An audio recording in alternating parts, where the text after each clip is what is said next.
నమస్తే.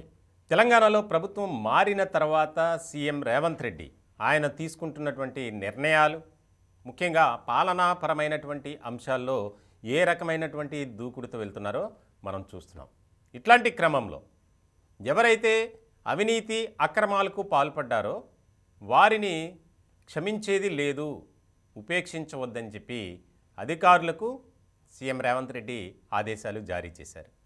ఇట్లాంటి క్రమంలో చాలా కీలకమైనటువంటి పరిణామంగా మారింది ఇది తెలంగాణలో. ఇప్పటికే ఎవరైతే గత ప్రభుత్వంలో అవినీతి అక్రమాలకు పాల్పడ్డారో వారి జాబితా ముఖ్యమంత్రి రేవంత్ రెడ్డి దగ్గర ఉంది. దీనికి సంబంధించి ఒక్కొక్క శాఖలో ఎవరైతే అలాంటి వారు ఉన్నారో వారి మీద సమగ్రమైనటువంటి విచారణ జరుగుతుంది. అంటే శాఖాపరమైనటువంటి విచారణ అంటారు దాన్ని. దీనిలో భాగంగా గతంలో మనం చూసాం, ఒక వివాదంలో ఐఏఎస్కి సంబంధించినటువంటి ఇంటిని సొంతం చేసుకోవాలన్న ఒక కుట్రతో, ఆలోచనతో ఒక ఐపీఎస్ అధికారి నవీన్ కుమార్ ఆయన ఏ రకమైనటువంటి అక్రమాలకు పాల్పడ్డారు. ముఖ్యంగా ఫేక్ డాక్యుమెంట్స్ క్రియేట్ చేసి ఆ ఇంటిని సొంతం చేసుకోవాలని చూశారు. దీనికి సంబంధించి ఈ ఎపిసోడ్ అంతా సీఎం రేవంత్ రెడ్డి గారి దగ్గరికి వెళ్ళింది. ఈ వ్యవహారం కోర్టులో ఉన్నప్పటికీ నవీన్ కుమార్ ఎవరైతే ఉన్నారో ఐపీఎస్ అధికారి, ఆయన చేసినటువంటి అవినీతి అక్రమాలు ముఖ్యంగా ఆ అంశంలో అవన్నీ నిజమని నిర్ధారణ అయిన తర్వాత ఆయన్ను అరెస్ట్ చేయాలని ఆదేశాలు జారీ చేశారు. ఇప్పుడు నవీన్ కుమార్ అరెస్టుతో ఐపీఎస్ అధికారులు, ఐఏఎస్ అధికారులు, ఇంకా కింద స్థాయి సిబ్బందిలో కూడా ఒక రకమైనటువంటి అలజడి, గందరగోళం ఏర్పడింది.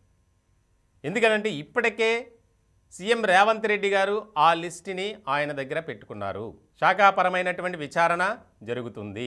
గతంలో ఎవరైతే ఉన్నారో కొంతమంది అధికారులు ఏసీబీకి పట్టుబడ్డారు. అలాంటి వారు ఏ రకంగా తప్పించుకొని తిరుగుతున్నారు.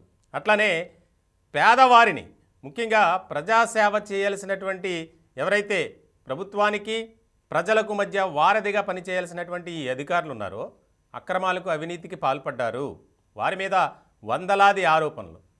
ఇలాంటి వారిని అందరినీ ఏరివేయాల్సిందే, క్రమశిక్షణా చర్యలు తీసుకోవాల్సిందే అనే ఆలోచనతో సీఎం రేవంత్ రెడ్డి అడుగులు వేస్తున్నారు.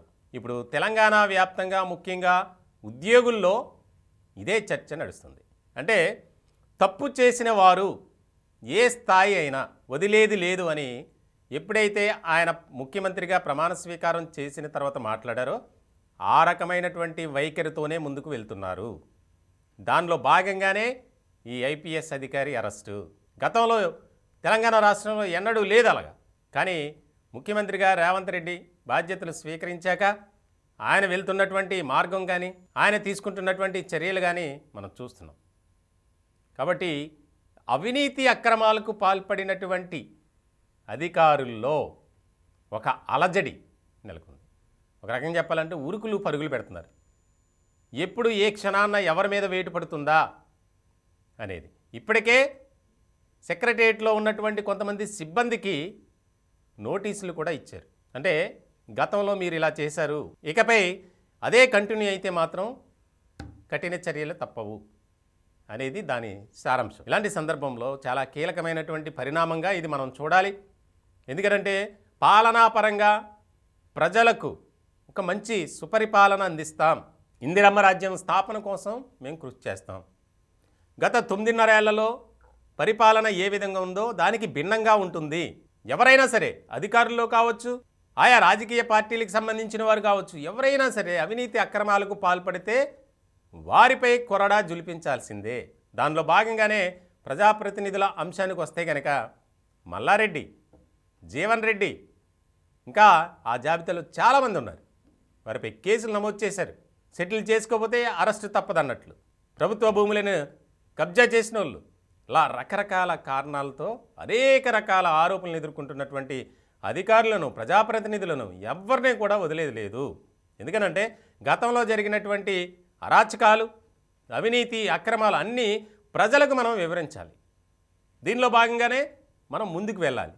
అప్పుడే మన ప్రభుత్వంపై ఒక విశ్వసనీయత అనేది ఏర్పడుతుంది అనే లక్ష్యంతోనే అలానే చెప్పి నిరాధారమైనటువంటి ఆరోపణలు ఎవరి మీద చేయొద్దు, దాని మీద సమగ్రమైనటువంటి విచారణ జరిపి అవును నిజమే వాళ్ళు తప్పు చేశారు, అవినీతికి పాల్పడ్డారు, అక్రమాలు చేశారు అని తేలితేనే వారిపై చర్యలు తీసుకోండి అని ఉన్నతాధికారులకు కూడా ఆదేశాలు జారీ చేశారు సీఎం రేవంత్ రెడ్డి.